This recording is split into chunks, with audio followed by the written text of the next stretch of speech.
These are band-resisted elbow circles. So what you need for these is you're going to be on the floor, you need your resistance band, light to medium, or maybe even heavy, and then you'll want a very heavy kettlebell or something like a heavy dining room table to loop the band around.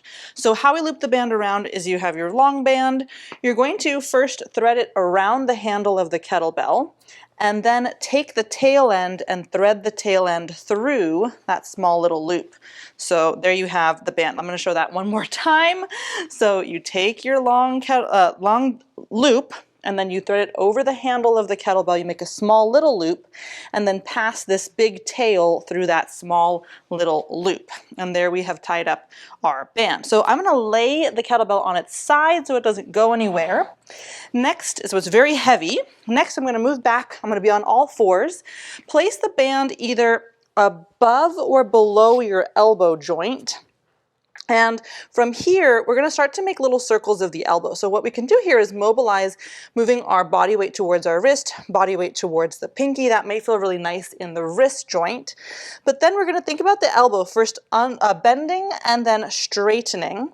So this is really great, especially also if you have hyperextending elbows and you want to build some more control about where is actual joint stacked or our locked out position.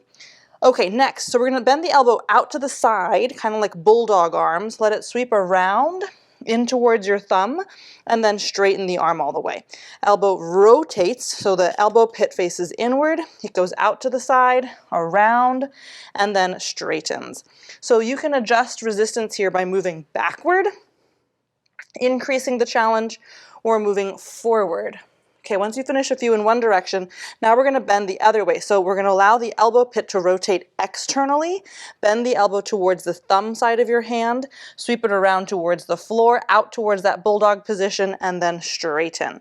So we're getting a lot of good pivoting in the elbow, wrist, and even shoulder joint.